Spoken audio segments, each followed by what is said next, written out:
Assalamualaikum warahmatullahi wabarakatuh. 92,1 FM Radio Pesona, stasiun informasi terbaikmu. Selamat pagi Pesona Inspira. Semoga Anda dalam keadaan sehat walafiat. Senang sekali saya Iqbal Santosa bisa membersamai Anda tentunya di hari ini, di hari Kamis tanggal 25 September 2025. Kali ini cukup berbeda karena kita akan berbincang-bincang dengan beberapa narasumber yang sudah hadir di studio Radio Pesona, di mana kita akan membahas mengenai ketentuan di bidang cukai Kabupaten Wonosobo tahun 2025. Jadi bagi Anda yang ingin mengirimkan pertanyaan atau ingin bergabung bersama dengan kami, bisa mengirimkan keluh kesah Anda, pertanyaan Anda di nomor WhatsApp kami. Nomor WhatsApp Radio Pesona ada di 0823 2383 9996. Sekali lagi, apabila Anda ingin mengirimkan pertanyaan, silahkan dikirim ke nomor WhatsApp kami ada di 0823 2383 9996. Tentu saja Anda bisa mendengarkan siaran kami melalui jaringan terestrial kami ada di 92,1 FM ataupun melalui website kami yaitu di link streaming pesonafm.wonosobocup.go.id.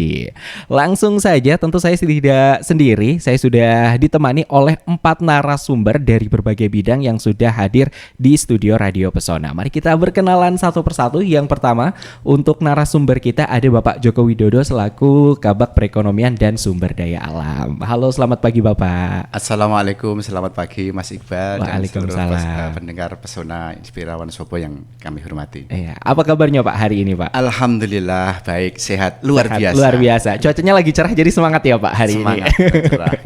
Luar biasa. Untuk narasumber kedua kita ada Bapak Rame Istahori selaku Kasih Trantip Satpol PP Kabupaten Wonosobo. Selamat siang Bapak. Selamat siang. Assalamualaikum warahmatullahi wabarakatuh. Waalaikumsalam. Gimana Pak kabarnya hari ini Pak? Alhamdulillah sehat-sehat fine.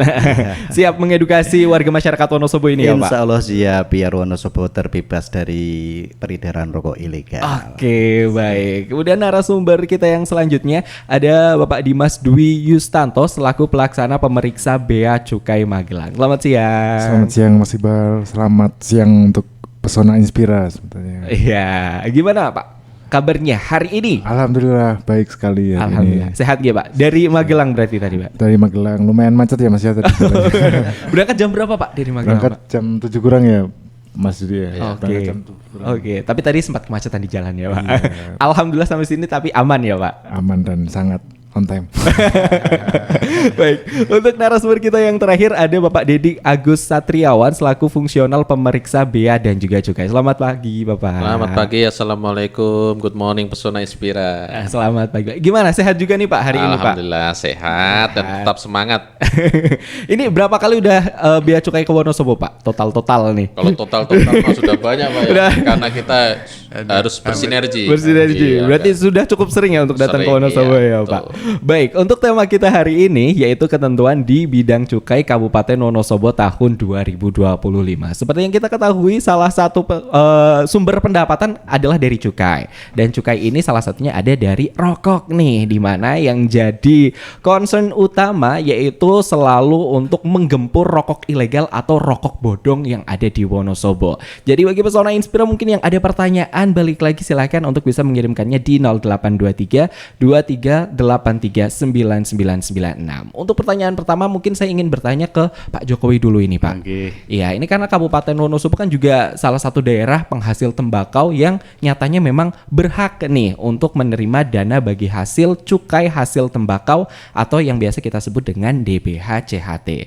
Untuk kebijakannya nih, ini kebijakan yang sudah diambil ada apa saja maupun yang akan diambil ini kebijakannya apa nih untuk memastikan penggunaan dari si DBH CHT-nya ini Pak, silakan. Baik Mas Iqbal dan para pendengar untuk Pesona Inspira Kabupaten Wonosobo, kami akan sampaikan tentang penggunaan dana bagi hasil cukai hasil tembakau ini agar sesuai dengan ketentuan dan tepat sasaran. Maka pemerintah Kabupaten Wonosobo ini menerapkan beberapa kebijakan strategis. Baik. Ya, jadi ada 5 kebijakan yang telah disusun oleh pemerintah Kabupaten Wonosobo. Yang pertama, ini kita susun atau disusun rencana kerja penggunaan atau RKP di BACHT ini sesuai ketentuan. Apa? ketentuannya ini kita mengacu kepada PMK, Peraturan Menteri Keuangan Nomor 72 Tahun 2024. Adapun di dalam PMK tersebut itu diatur penggunaannya DBHJT untuk apa? Ini untuk nanti kesejahteraan masyarakat minimal 50%, seperti pelatihan kerja, bantuan sosial, kemudian buruh tani, pekerja industri hasil tembakau. Itu yang untuk kesejahteraan masyarakat. Kemudian untuk penegakan hukum ini maksimal 10%. Untuk mendukung kegiatan pemberantasan rokok ilegal dan sosialisasi ketentuan di bidang cukai. Itu yang kedua. Kemudian yang ketiga ini bidang kesehatan, ini minimal 40%. Cukup besar juga ya, besar Pak? Nih, untuk pembiayaan layanan kesehatan, kemudian fasilitas kesehatan hingga program JKN. Ini itu yang perencanaan di yang pertama. Yang kedua, ini dilakukan pemetaan dan pendataan penerima manfaat. Ini melakukan pendataan secara akurat kepada petani tembakau. Ini sasaran petani tembakau, buruh tani, kemudian pekerja pabrik rokok dan masyarakat terdampak lainnya. Selanjutnya menyusun data terpadu ini dengan basis NIK. NIK dan wilayah untuk memudahkan penyaluran bantuan dan program. Ini yang kedua. Kebijakan yang ketiga itu transparansi dan akuntabilitas anggaran. Jadi ini menyediakan laporan publik secara berkala mengenai penggunaan DBH JHT. Kemudian menerapkan sistem pengawasan internal yang kuat dengan monitoring. Kemudian yang ketiga, memanfaatkan teknologi informasi untuk pemantauan dan pelaporan secara real time. Yang keempat, kebijakan keempat itu melibatkan stakeholder lokal. Jadi dengan melalui pelibatan petani tembakau, asosiasi tani, LSM, tokoh masyarakat, ini dalam perencanaan maupun pelaksanaan hingga evaluasi program DBH JHT. Kemudian pelibatan yang lain adalah ini membuka ruang partisipasi publik dalam menyampaikan aspirasi dan pengawasan, termasuk salah satunya apabila ada masukan berkaitan dengan dana DBH JHT. Kemudian kebijakan yang kelima ini melakukan evaluasi dan monitoring berkala. Ini nanti menyusun indikator kinerja dan output yang jelas untuk setiap program dari DBH JHT. Kemudian melakukan evaluasi setiap semester ini atau tahun atas efektivitas, efisiensi dan dampak program. Maka dengan kebijakan yang telah diambil pemerintah Kabupaten Wonosobo tersebut, nanti diharapkan penggunaan DBHJT di Wonosobo bisa lebih optimal, kemudian tepat sasaran dan mendukung untuk kesejahteraan masyarakat, terutama yang terkait dengan sektor tembakau. Jadi demikian Mas Iqbal untuk kebijakan pemerintah Kabupaten Wonosobo yang diambil dalam penggunaan DBH JHT. Berarti memang sudah ada plottingannya tersendiri ya Pak, besarannya juga ada, tadi 50% untuk pengembangan juga, ada misalnya pelatihan dan lain sebagainya. Ada 10% tadi untuk sosialisasi dan penegakan hukum, dan untuk 40%-nya adalah di bidang kesehatan juga ada ternyata ya Pak. Nah, ini dari pembagian-pembagian ini di tahun 2025 nih Pak, ini mungkin yang banyak masyarakat penasaran, kira-kira di tahun ini berapa besarannya dari DBH JHT yang diterima Kabupaten Wonosobo, gitu berapa Pak? Baik, kalau untuk tahun 2025 ini kalau dari alokasi yang DBH JHT itu sebesar 24 miliar 190 juta 93 ribu rupiah. Ini untuk yang pada penetapan. Namun demikian terdapat beberapa dari sisa di tahun 2023 ada silpa, kemudian ada transfer dan kurang bayar, kemudian ketersediaan, realisasi serta sisa, sehingga total di anggaran DBHJT tahun 2025 ini sebesar 25 miliar. Yang tadi 24, jadi 25 miliar 925 juta 238.404 rupiah. Jadi naik sebesar 18,17% dari tahun 2024. Berarti untuk sisa dari tahun kemarin juga bisa dialokasikan untuk program yang ada di tahun ini ya Pak? Leres. Jadi itu untuk yang besaran di tahun 2025 juga sekaligus kami sampaikan ini alokasi tersebut dibagi untuk OPD yang bisa digunakan sesuai dengan PMK itu untuk melaksanakan kegiatan. Oke. Yaitu antara lain yang itu di Dispaperkan, Oke. Dinas Pertanian dan Tanaman Pangan itu, kemudian Dinsos Permasdes, kemudian Disnakerin Trans itu Dinas Tenaga Kerja, Industri dan Transmigrasi, kemudian Dinas Kesehatan, Diskominfo, dan Satpol PP, bagian perekonomian serta DPM PTSP. Ini oke. OPD yang mendapatkan tugas untuk melaksanakan kegiatan dengan menggunakan dana dari DPH JHT Oke, tahun berarti 2025. dari instansi-instansi tersebutnya juga alokasi untuk kegiatannya berbeda-beda tentunya nggih Pak. Iya, sesuai dengan ketentuan yang ada di PMK 72 yang tadi untuk beberapa program yang sudah ditentukan. Oh, oke. Nah, ini untuk tahun 2025 kan sudah berjalan sampai dengan bulan September nih, Pak. Sejauh ini seberapa besar penyerapannya memang sudah dilakukan, Pak? Apakah sudah hampir terserap semua ataukah masih ada sisa-sisa program yang masih akan dilakukan hingga akhir tahun nanti, Pak? Iya. Baik, kalau untuk 100% belum. Iya. Belum, tetapi masih sedang jalan baik di semua OPD yang melaksanakan tadi, karena kadang ada terkendala mengenai waktu, misalkan di Dinas Paperkan itu kaitan penanaman tembakau itu harus pas pada saat penanaman, bukan pada saat seperti ini, sehingga nanti kegiatan-kegiatan yang bisa terserap sesuai dengan ini perencanaannya itu nanti makin tambah bulan itu kegiatan itu dilaksanakan seperti di Satpol PP tentang operasi, kemudian di Diskominfo untuk yang sosialisasi itu sudah dilaksanakan. Ada yang juga sudah selesai. Ada yang sudah selesai, ada yang masih berjalan. Seperti kalau berkaitan sama pengadaan barang jasa, konstruksi itu kan tetap butuh waktu. Oke, siap. Kemudian untuk pembagiannya nih Pak, tadi kan ada 50% untuk kesejahteraan masyarakat. Kira-kira nih untuk detailnya sendiri ini tipe kesejahteraan masyarakatnya apakah diberikan kepada fasilitasi untuk para petani tembakau secara langsung atau mungkin diberikan dalam bentuk lain di mana yang berdampak kepada kesejahteraan masyarakat? Ini jenisnya seperti apa? Ya baik. Mas Iqbal, ini kalau kita bicara untuk proporsi dari DPH-JHT kan tadi sesuai dengan PMK 72 tahun 2024 itu kan yang pertama 50% untuk bidang kesejahteraan masyarakat. Itu pembagiannya itu 20% untuk peningkatan kualitas bahan baku. Jadi itu bahan baku yang tembakau, itu kualitas bahan baku, kemudian program pembinaan industri dan program pembinaan lingkungan sosial untuk keterampilan kerja. Itu kegiatannya rupanya seperti itu. Kemudian yang 30% itu untuk program peningkatan lingkungan sosial pada kegiatan pemberian bantuan. Nah, ini ada yang berupa bantuan, ada yang berupa kegiatan untuk pelatihan. Itu yang 50%.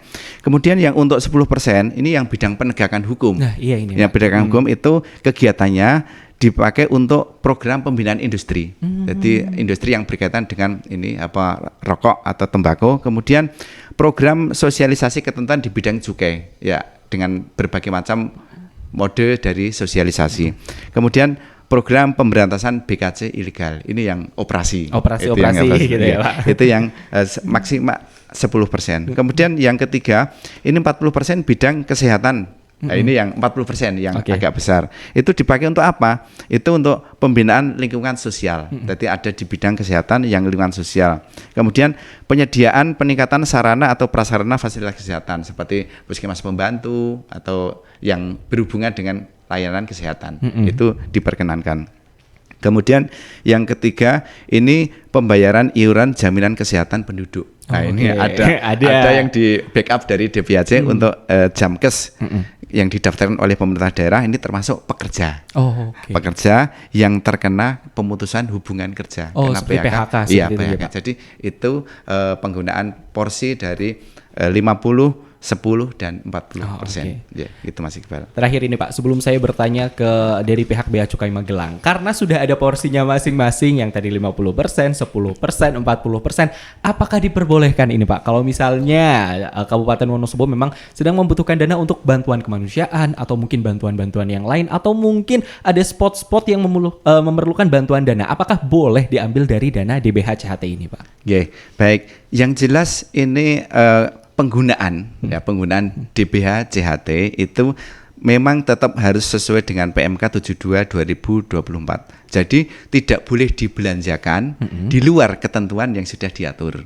Itu karena dibatasi untuk penggunaan DPHJAT itu hanya 3 bidang ternyata. Yang pertama itu untuk kesejahteraan masyarakat yang tadi minimal 50%, kemudian penegakan hukum maksimal 10%, kemudian bidang kesehatan minimal 40%.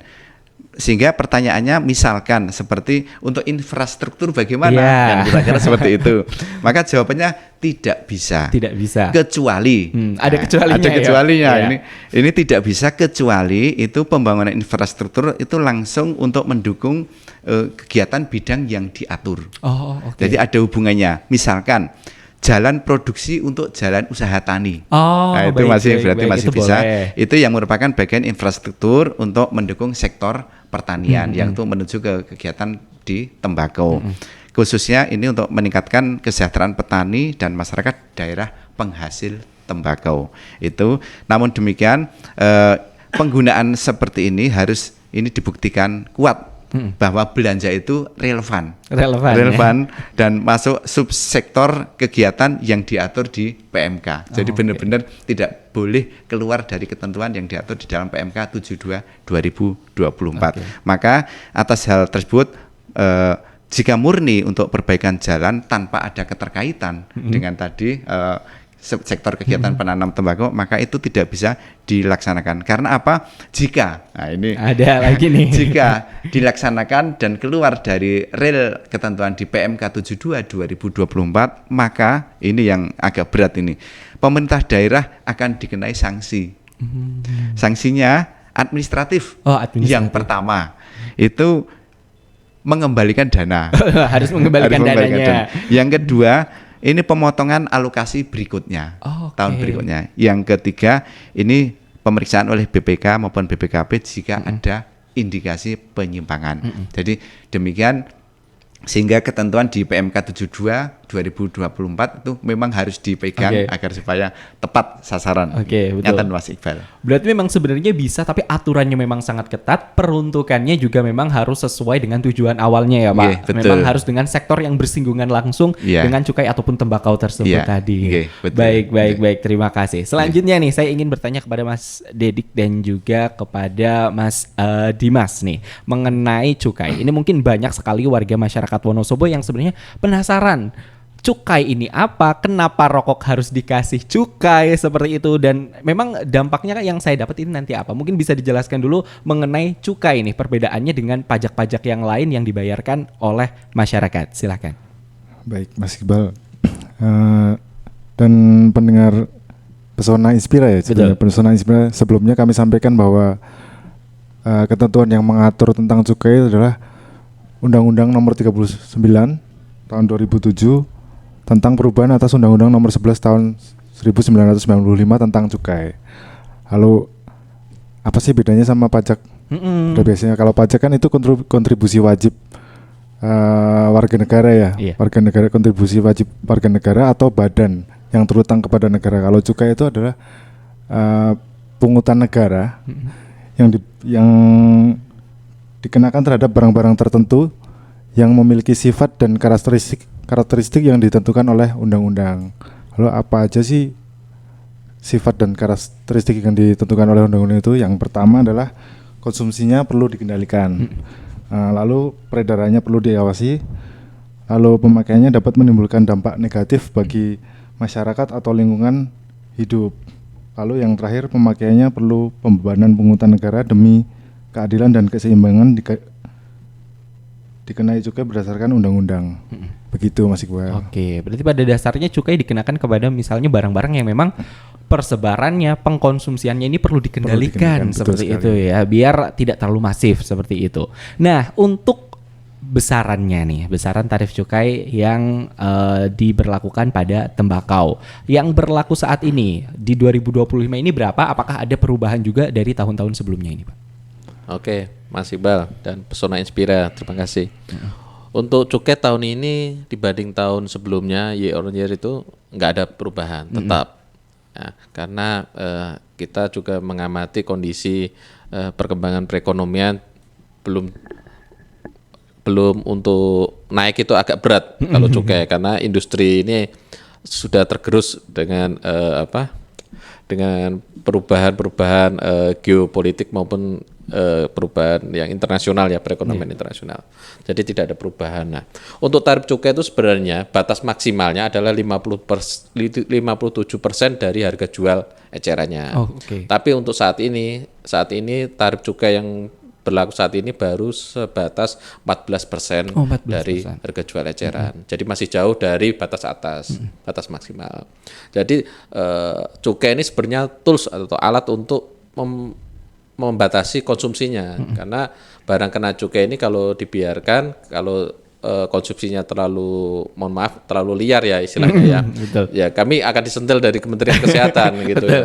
Karena kondisi saat ini bahwa pengeluaran untuk BPJS itu masih lebih besar daripada pemasukan dari cukai gitu. Jadi ya kita membatasi cukai, tapi sebenarnya dari bea cukai sendiri, mostly lah semua bea cukai itu pengennya ya penerimaan dari cukai juga naik. Kemudian ada 3%-nya ke pemerintah daerah juga naik tentunya kan kalau jika penerimaan. Mungkin itu Mas.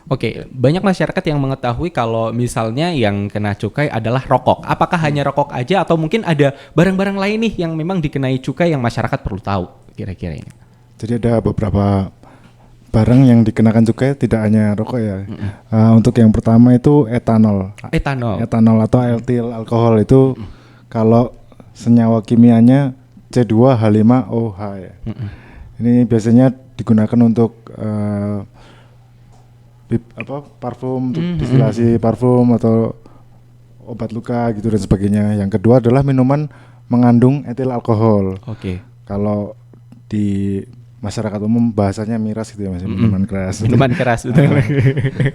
Lalu yang terakhir hasil tembakau. Jadi ada sigaret, rokok, cerutu atau tembakau iris juga itu termasuk barang yang dikenakan cukai. Begitu Mas Iqbal dan Pesona Inspira.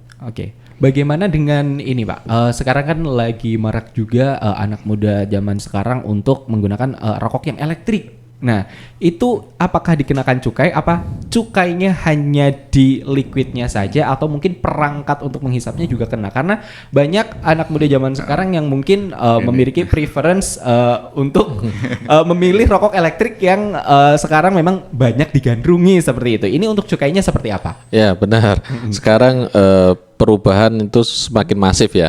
Karena orang yang tidak beradaptasi dengan perubahan akan tergerus oleh perubahan sendiri. Ya seperti pabrik-pabrik kalau nggak adaptif dengan perubahan ya akan ketinggalan. Bisa gulung tikar lah istilahnya ya. Benar Mas Iqbal.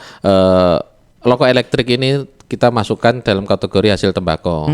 Kita mengenalnya dalam istilah undang-undang itu adalah HPTL, hasil pengolahan tembakau lainnya. Ini untuk mengakomodir perubahan zaman ini. Itu sebenarnya ada lagi tembakau mozzarella, rokok mozzarella, tembakau lain. Nah, rokok elektrik ini ada yang padat, ada yang cair. Kalau yang cair, kalau sistem terbuka yang kita botolan itu ya, refillnya itu hitungannya per mili. Per mili? Iya, per mililiter. Itu tarifnya adalah Rp636 per mililiter. Ya. Kemudian kalau yang untuk sistem tertutup biasanya cartridge ya yang langsung dipakai itu per milinya adalah 6.776 per mili. Tapi Mas Iqbal ada juga yang dengan skema bukan liquid tapi yang padat. Nah, padat itu tarif cukainya per gram itu Rp3.074 per gramnya. Kalau rokok per batang berarti? Per batang. Ya, betul. Ya. Nah, bagaimana dengan perangkatnya? Apakah perangkat untuk menghisapnya itu juga terhitung sebagai cukai atau tidak? Atau tidak. Terpisah? Ya, karena device ya kita nyebutnya ya. Device itu kan bukan istilahnya bukan ada kandungan tembakau. Sebenarnya yang kita kenain BKC itu adalah tembakonya sebenarnya. Karena tembakau itu ada kandungan tar dan nikotin. Nah, itu yang Menteri Kesehatan agak sebenarnya kalau tembakau itu tidak ada tar dan nikotin ya nggak ada cukai, aman. Apalagi diganti dengan daun-daun yang menyehatkan ya. Asap kalau, biasa. Itu daun yang untuk yang pahit itu yang untuk jamu itu malah sehat. Sehat justru ya. Karena tar ini adalah senyawa kimia dari hasil pembakaran tembakau itu bersifat karsiogenik, itu menimbulkan sel-sel kanker, kemudian ngeflek di paru-paru, nempel di paru-paru. Nah, yang nikotin ini adalah senyawa alami yang ada di tembakau, sifatnya adalah adiktif atau bikin candu lah. Nah, ketika adiktif ini, candunya ini semakin banyak, tar yang masuk kan korelasinya juga semakin banyak masuk gitu. Nah, inilah makanya tadi disebutkan Mas Dimas, ada di situ adalah untuk melindungi berdasarkan asas apa tadi Mas, dampak negatif berdasarkan asas keadilan. Dampak negatif. Nah, keadilan ini adalah kita mengakomodir dari perokok pasif. Oke. Nah, negara perlu hadir di situ. Jenengan kalau keluar naik angkutan umum kan tidak boleh merokok. Iya, tidak boleh kan. merokok. Sekarang di terminal atau di tempat publik pun harus disediakan ruang rokok. Itu aturan dari Kemenkes. Kemudian kalau tayang promosi iklan di radio maupun di TV, sosial media yang lain, itu kan nggak boleh tayang di bawah jam 10 malam. Betul. Iya kan? Nah, semua diatur ketat di situ karena dampaknya semakin masif. Oke, baik. Kemudian nih, untuk Bea Cukai Magelangnya sendiri, nilai capaian penerimaannya ini sebenarnya seperti apa besarannya ini? Jadi untuk kita mulai dari tahun 2023 dari total 290 miliar 91 juta penerimaan bea cukai Magelang, yang dari pabeannya senilai 600 juta, lalu untuk cukai senilai 290 miliar, jadi hampir 90 sekian persen ya. Untuk tahun 2024 penerimaan cukai dari kantor bea cukai Magelang adalah 383 miliar 133 juta. Wah. Lalu untuk target penerimaannya adalah sebanyak 374 miliar 694 juta. Jadi tercapainya sekitar 102,57% ya. Oke. Itu untuk tahun 2024. Jadi untuk tahun 2025 ini sedang berjalan ya maksudnya. Nanti Insya Allah tercapai. Insya Allah. Apalagi dengan gempur rokok ilegal ini ya, dengan sinergi dengan berbagai pihak, terutama Satpol PP dan aparat penegak hukum lainnya, kemudian dikoordinir oleh Pak Joko sebagai pengampu DBHJHT Pak ya. Nah, ini semoga dengan menggempur rokok ilegal, maka produksi dari rokok yang resmi beroperasi ini akan semakin naik. Ketika semakin naik kan berarti cukainya semakin Naik juga ya, Pak? juga. Iya, Kemudian transfer daerah berupa dana bagi hasil ini akan naik dan dapat dimanfaatkan oleh masyarakat. Oke, betul.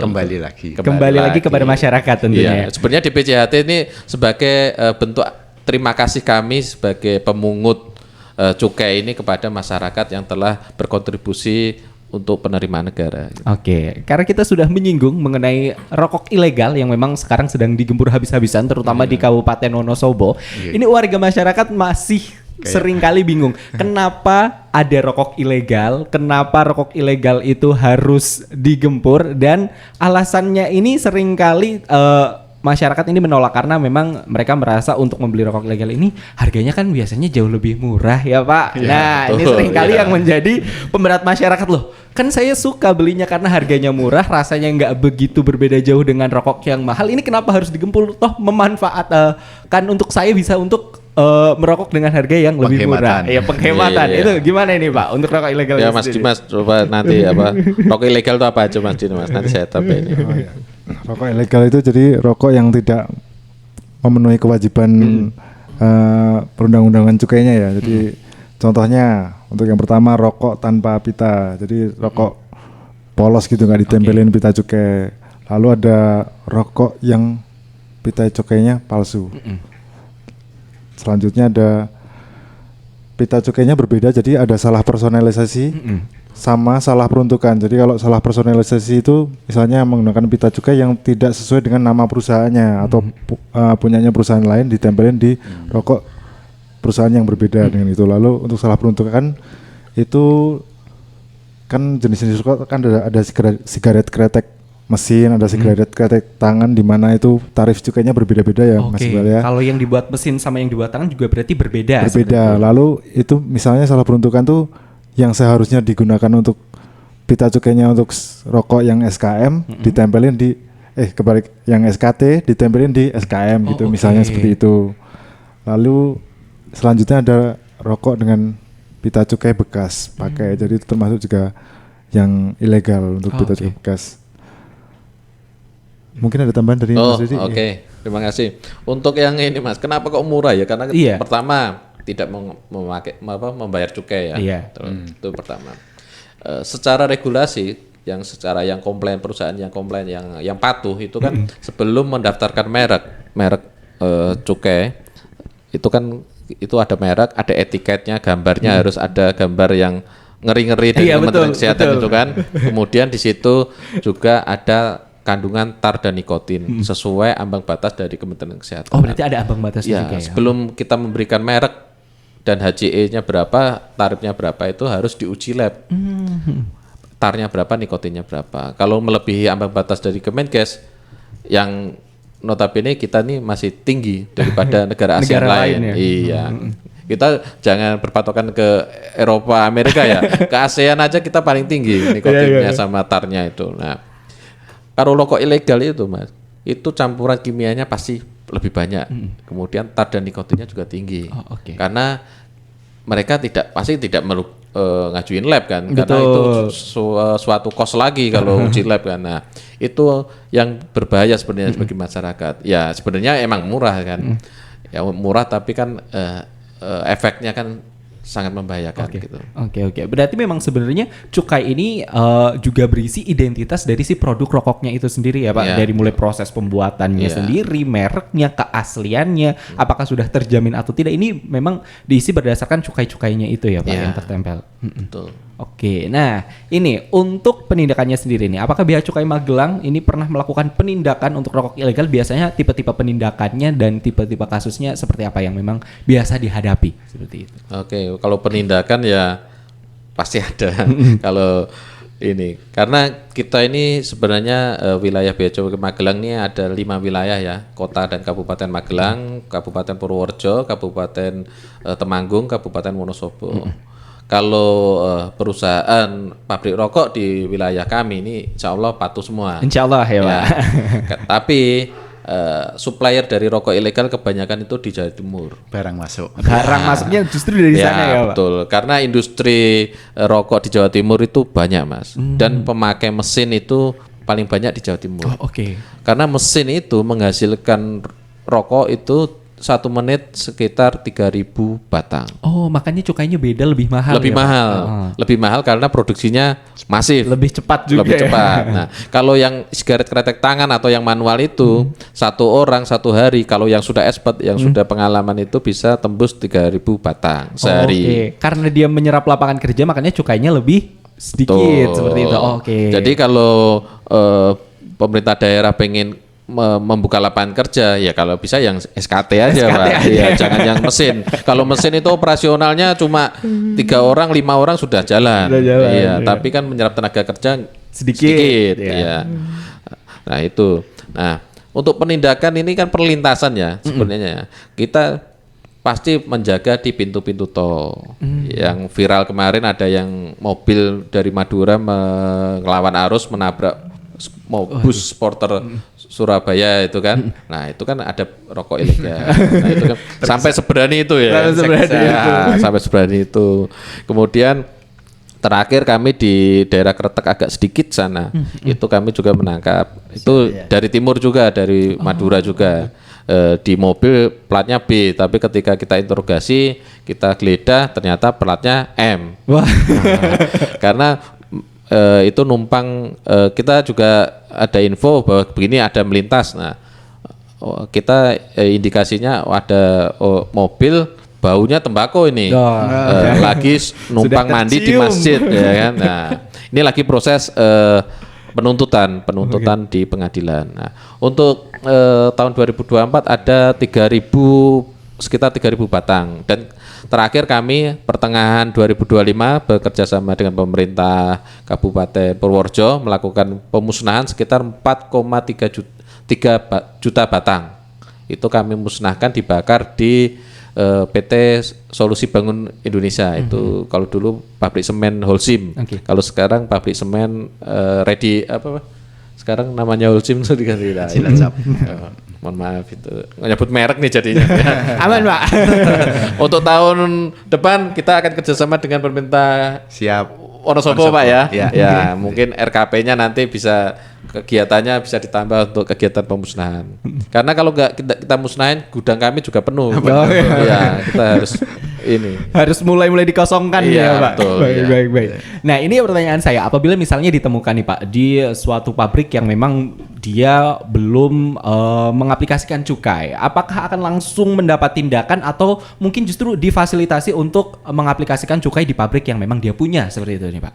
Kalau kita untuk pabrik yang skalanya mikro ke bawah, lebih rendah itu akan kita bina.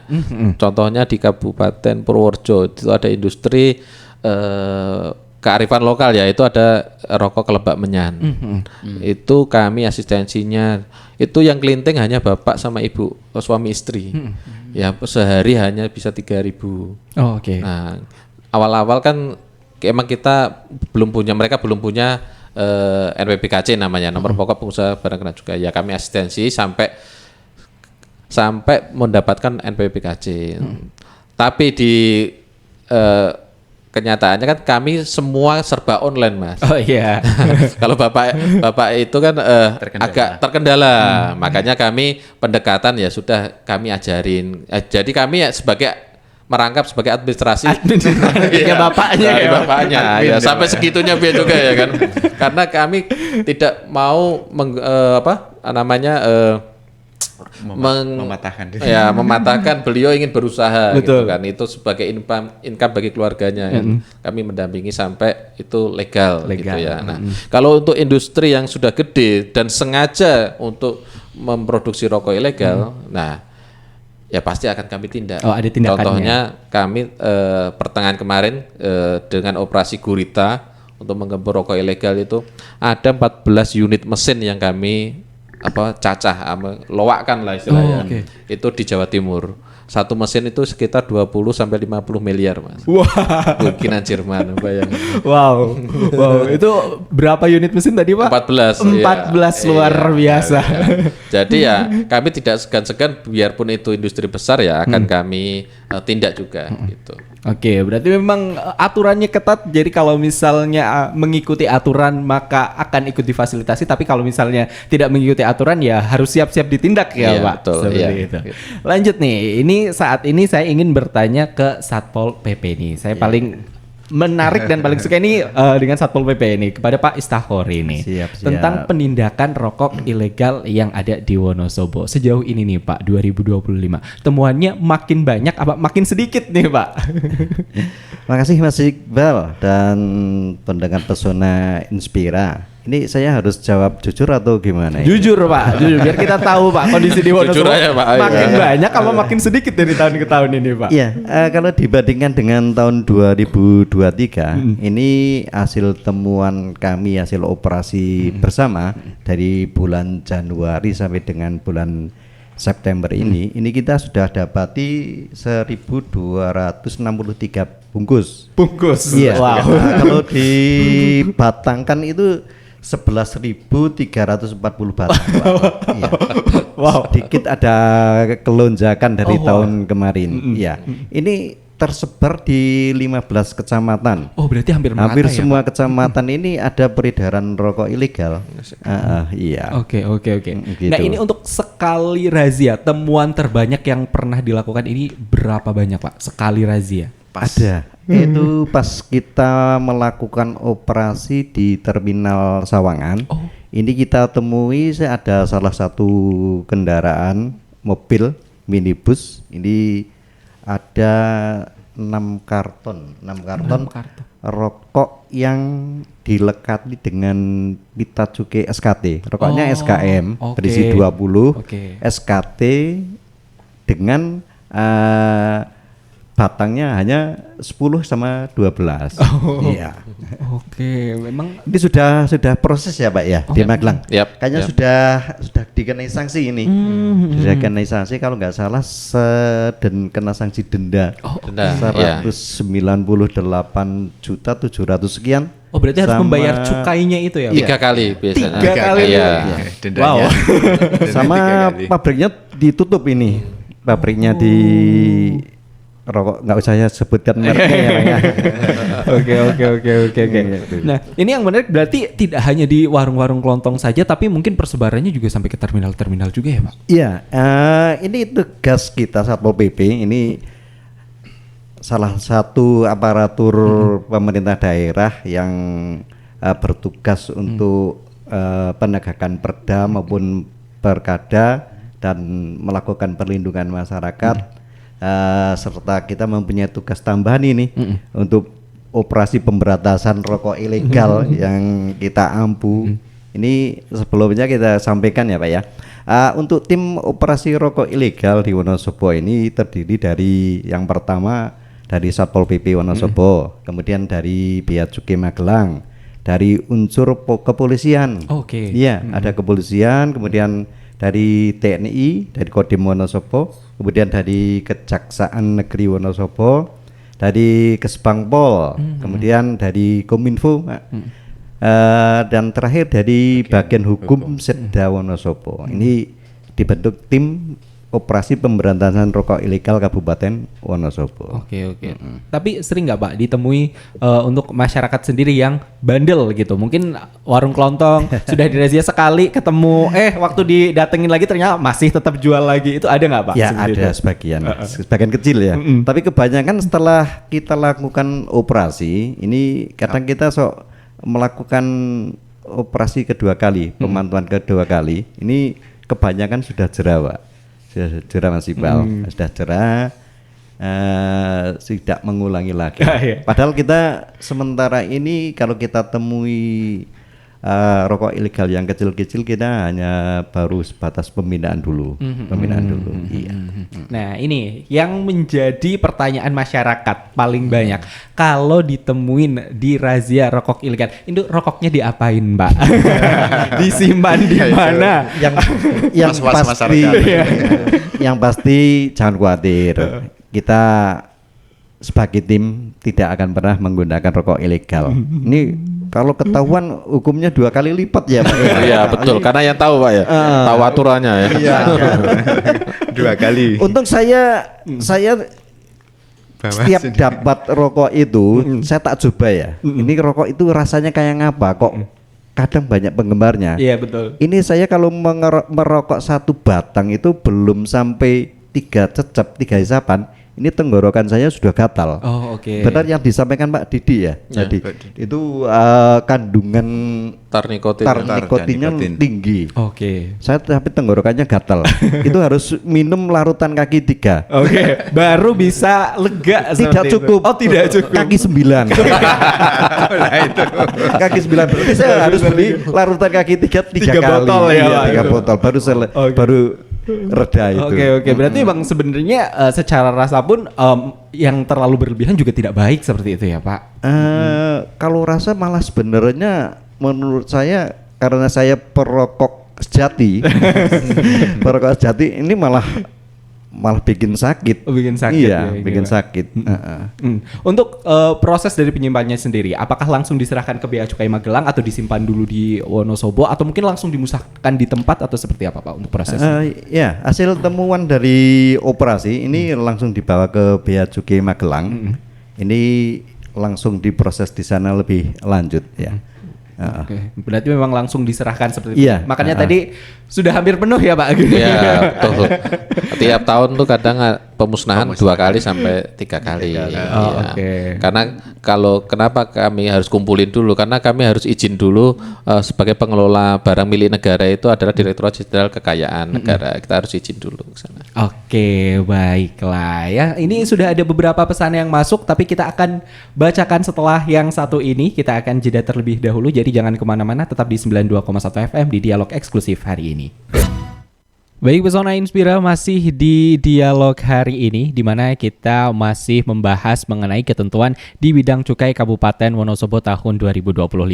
Tentunya kita masih bersama dengan narasumber kita dari bidang perekonomian dan juga sumber daya alam Kabupaten Wonosobo, dan juga ada dari Bea Cukai Magelang dan Satpol PP Kabupaten Wonosobo. Nah, kali ini kita sudah ada beberapa pertanyaan masuk di nomor WhatsApp Radio Pesona, ada di 0823 2383 9996. Untuk pertanyaan yang pertama nih, selamat pagi, saya Usman di Sapuran. Mau tanya nih kepada narasumber dari Bea Cukai Magelang. Kemarin kan saya dengar-dengar ada berita wacana dari Pak Menteri Keuangan yang baru tentang menurunkan nilai cukai rokok. Kira-kira gimana nih tanggapannya Bapak-bapak dari Bea Cukai Magelang? Alhamdulillah. Berarti semua sudah peduli dengan ekonomi bangsa ya. Apalagi ekonomi keluarga tentu. Nah, itu lebih peduli lagi, Pak. Oke, ya kita doakan ya. Ya minimal tidak naik, tapi kalau turun insya Allah itu ya kan. Minimal tidak naik, kalau turun insya Allah. Karena menteri yang baru ini Pak Purbaya ini basicnya adalah dari kebijakan moneter. Kalau Bu Sri Mulyani tadi dari kebijakan fiskal. Nah, dari kebijakan moneter ini gimana caranya uang yang kita punya ini jangan ngendor di bank, kita puter aja. Makanya ada 200 triliun yang kita sudah gelontorkan ke Himbara, Himpunan Bank Milik Negara. Nah, ada di 5 itu ya, Himbara. Nah, sekarang gimana caranya bank-bank Himbara ini mendistribusikan uang itu dengan kredit yang sangat murah bunganya, ya Pak ya. Nah, gimana caranya ya? Tentu dari pengendali Bank Sentral adalah BI, ya menurunkan BI rate-nya agar suku bunga kredit juga akan turun. Nah, semoga kalau ini terjadi, diharapkan sebenarnya mostly Bea Cukai ini pengennya tarif cukai rendah, sehingga yang kita yang komplain atau yang patuh, perusahaannya patuh ini segera menyerap tenaga kerja untuk produksi lagi. Nah, dengan cukai yang rendah tapi dengan margin produksi yang tinggi, tentu cukainya juga akan naik gitu Pak. Daripada cukai yang besar tapi produksinya rendah. Nah, karena jika cukainya besar, yang ngisi kekosongan harga bawah ini adalah rokok ilegal. Nah, sebenarnya kita banyak mekanisme untuk menggempur rokok ilegal. Selain operasi pasar, ya tentu kita harus menurunkan cukainya ini agar rokok ilegal ini pasarnya juga masih nyempit sampai hilang lah kalau bisa ya. Karena ini yang tidak bayar ke negara. Nah, seperti itu ya Pak. Ya. Oke, pertanyaan selanjutnya. Assalamualaikum Mas Iqbal, saya Lukman di Wonosobo. Saya penasaran nih, kalau misalnya tindakan operasi rokok ilegal oleh Satpol PP, pernah nggak sih ada adegan kejar-kejaran dengan pemilik toko atau warung? Kira-kira sanksinya untuk warung-warung yang tidak bercukai apa? Seperti itu Pak. Pernah tidak Pak? Iya, pernah. Kemarin sempat kalau di video mungkin kayak adegan di film ya Pak. Kejar-kejaran. Iya, ada kejar-kejaran. Bahkan kami sempat ada pertentangan gitulah ya. Ada perlawanan dari warganya seperti warganya, iya pemilik toko. Seperti kemarin pas penangkapan di Terminal Sawangan, ini pelaku itu kan ada dua pihak ya. Pembeli sama yang pesen, penjual yang pesen. Ini dari yang pesen itu ini melarikan diri, lari di terminal. Ini sempat anggota kita mengejar, untung ketangkep. Iya. Oke, berarti memang adegan seperti itu ada ya Pak. Untuk itu kan memang kasusnya yang memang sudah cukup berat. Untuk kasus yang ringan, misalnya di warung-warung, biasanya untuk pembinaannya ataukah sanksi yang dikenakan ini seperti apa Pak? Untuk misalnya kayak warung-warung kelontongan seperti itu. Ini kebanyakan peredaran rokok di Wonosobo ini dari pengedarnya ya, dari sales yang nakal itu ini masuk ke desa-desa, ini merambah ke pemilik toko yang tidak tahu itu rokok ilegal. Gitu. Biasanya pemilik warung itu mbah-mbah atau mbok-mbok ya, tidak tahu ini Bu, ini rokok resmi, ada cukainya. Tapi seperti yang tadi disampaikan Mas Dimas, rokok cukai yang SKM dilekati dengan rokok pita cukai SKT ya. Mereka kan simbah-simbah nggak ngerti, Nggak Ya, paham. betul, nggak tahu. Pak. Ketika kita lakukan operasi, kita dapati seperti itu, kita tanya sama pemilik toko, wah, kulo mboten ngerti Pak. Nah kita menggunakan, meskipun kita penegakan perda, kita tetap menggunakan hati nurani Betul. terhadap pedagang, terutama yang karena tidak tahu. Kita kadang kita harus barengan, harus kita sita ini ya. Ini kita beli kalau cuma paling 5 bungkus atau Oke, berapa, iya. kita Oke. beli, kita amankan, kita Kemanusiaan. beri edukasi. Oke. Selain kita melakukan pemberantasan, kita melakukan edukasi. Nah, biar mereka tahu nih rokok yang ilegal yang kayak apa, kayak gitu. Oke, berarti yang sering bertindak nakal justru sales-salesnya itu ya, Iya, Pak. sales-salesnya. Kalau ini biar ngerti ya, ini kebanyakan sales masuk ke pelosok-pelosok lah ya, masuk ke desa-desa. Dia sasarannya pemilik toko yang ibu-ibu atau Sudah yang posisi sudah umur. berumur itu, yang tidak tahu. Dia senang lagi ini, saya ibu untuk pemilik toko yang baru ini jadi sasaran empuk. Oh, oke. Sasaran empuk pengedar rokok ilegal ini. Oh, oke baik. Iya. Berarti ya harus lebih hati-hati lagi para pemilik toko juga. Betul. Mungkin kalau Iya. misalnya Mbah Mayung sudah lansia bisa tanya ke anaknya, cucunya atau mungkin tetangganya Betul. apabila mungkin ada orang-orang mencurigakan yang memang menjual rokok dengan harga yang terlewat murah, Murah. seperti Iya, itu. biasanya. Jangan Seperti tergiur harga murah ya. betul. Pintunya Biasanya harga penipu itu. Baik, pertanyaan selanjutnya. Selamat pagi para narasumber. Ini saya Anggi nih dari Wonosobo. Ingin bertanya, misalnya di sekitar rumah ada penjual rokok ilegal, kemana kita harus lapor dan apakah ada jaminan keselamatan dan kerahasiaan pelaporan? Karena saya nggak enak sama tetangga kalau ketahuan saya yang lapor. Seperti itu. oke. Gimana ini? Monggo Mas Dimas itu, yang mengelola humas kami nih, laporan-laporan juga. Untuk laporan terhadap atas adanya indikasi peredaran rokok ilegal bisa ke Satpol PP Kabupaten setempat atau bisa ke Bea Cukai Magelang langsung. Nanti di WhatsApp 081126402225 atau melalui media sosial kami, Instagram, Facebook @beacukai-magelang. Untuk kerahasiaan identitas Jamin. dan informasi pelapor kita jamin. Dijamin rahasianya. ya. Betul. Nah itu kadang-kadang yang sering terjadi adalah sebenarnya warga masyarakat tahu, tapi karena orang Jawa kan rikuhan gitu. Oh, pakai ya. Iya, jadi mau ngelapor tapi masih saudara, masih Oh, iya. tetangga. Nah itu yang sering kali terjadi di masyarakat Iya. seperti itu, Pak. Tapi tetap kita mengedepankan humanisme tadi Pak ya. Jadi tidak melakukan penindakan secara langsung. Untuk ini Mas, karena ini gembur rokok ilegal tentunya kita tidak bisa, biarpun kami bersinergi Bea Cukai, Pemda maupun Satpol PP dengan aparat penegak hukum lainnya, itu juga tidak bisa selesai itu karena luas wilayah kita. Kalau kita kayak Singapura pun semua CCTV masnya ngerokok di jalan bisa kena denda. Singapura itu kalau ngerokok di jalan kena denda langsung minimal 500 US Singapura kan.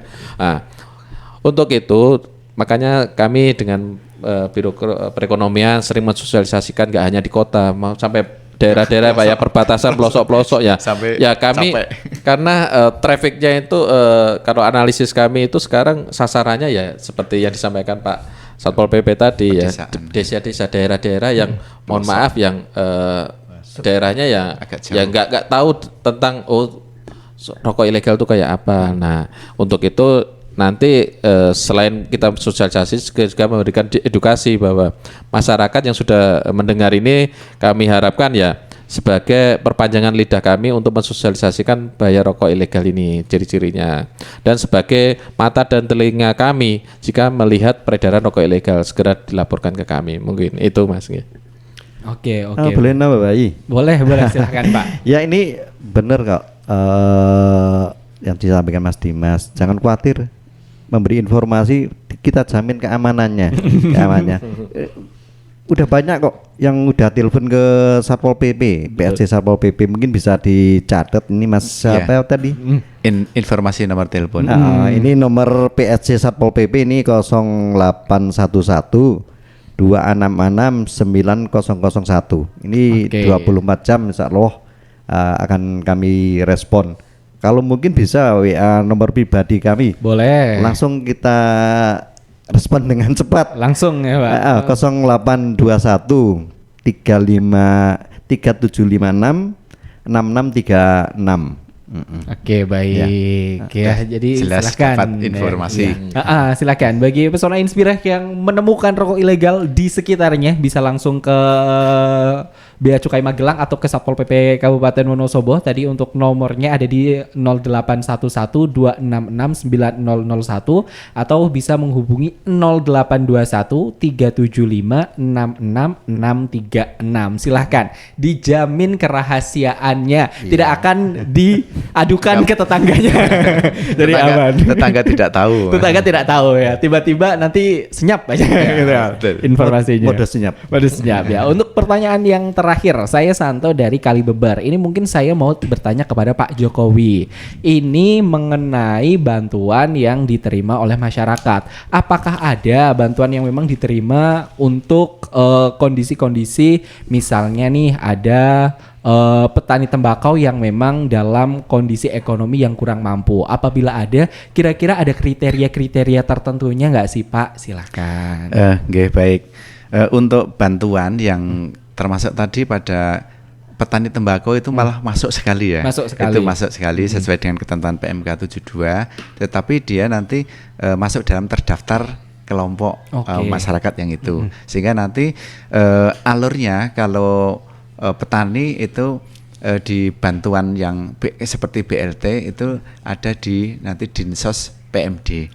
Jadi nanti tetap alurnya dari desa yang nanti di Dinsos nanti diverifikasi di sana. Sehingga kalau yang tadi kan ada sasarannya petani, kemudian buruh, kemudian yang terdampak itu berarti sangat bisa sekali. Hanya mungkin kadangkala jangan-jangan itu tidak terdeteksi yang kena, sehingga nanti apabila masih ada tadi yang disampaikan kan ada 50%, 10% dan 40%. Berarti masuk yang 50%. Masuk yang 50% tadi. Oke, baik, terima kasih. Nampaknya perjumpaan kita hari ini harus berakhir karena waktunya sudah habis. Tapi mungkin sebelum kita mengakhiri perjumpaan kita, mungkin ada closing statement atau mungkin himbauan kepada masyarakat dari masing-masing narasumber. Mungkin bisa diawali dari Pak Dedik terlebih dahulu. Apa yang ingin disampaikan kepada masyarakat? Silahkan. Oke, kami terima kasih kepada teman-teman Pesona Inspira, ya, pendengar setia Pesona FM. Kami hanya berpesan kalau ada yang menawarin rokok ilegal dengan harga murah, mohon ditolak aja dulu. Lebih baik ditolak daripada timbul yang lain. Iya, betul. Ya. Kemudian cukai itu bukan hanya tentang penerimaan negara. Cukai adalah melindungi kesehatan masyarakat. Oke, baik. Silakan Pak Jokowi. Oke, baik, terima kasih. Kami menghimbau kepada masyarakat untuk menggunakan yang rokok legal. Legal saja. Kemudian bersama-sama untuk ikut mencegah agar tidak terjadi peredaran rokok ilegal. Karena dengan begitu sama-sama memberikan kontribusi untuk memberikan masukan kepada atau pendapatan pada daerah Kabupaten Wonosobo, dan ini nanti akan juga dipakai untuk kegiatan pembangunan di Kabupaten Wonosobo. Oke, Mas Iqbal. Baik, silakan Pak Istahori. Mungkin sama dengan Pak Dedi sama Pak Joko, kita bersama-sama dengan masyarakat Wonosobo kita stop rokok ilegal dengan jalan apa? Tidak membeli, tidak menggunakan, tidak memperjualbelikan rokok ilegal. Lebih baik hindari daripada masuk jeruji. Wah, itu tuh quote of the day, lebih baik hindari daripada masuk jeruji. Yang pasti kalau ada peredaran rokok ilegal, menjual rokok ilegal, pasti akan berhadapan atau ketemu dengan tim operasi pemberantasan rokok ilegal Kabupaten Wonosobo gitu. Oke, baik. Itu sudah quote of the day. Baik, terakhir nih Mas Dimas, silahkan nih Mas. Baik. Kami sama dengan bapak-bapak yang ada di sekitar kami ya. Kami mengajak peran serta masyarakat dalam menekan peredaran rokok ilegal. Apabila menemukan indikasi pelanggaran, silahkan hubungi pemerintah daerah setempat, khususnya Satpol PP ya Pak ya. Kita juga. Atau ke Bea Cukai Magelang. Sama saya, kami mengingatkan kembali waspada penipuan mengatasnamakan bea cukai, Oh, terutama oke, bea cukai Magelang. Sekedar mengingatkan jika pun menemukan indikasinya penipuan atau ingin melaporkan adanya penipuan, silakan di WhatsApp Bea Cukai Magelang di 081126402225 atau bisa ke media sosial kami di @beacukai-magelang.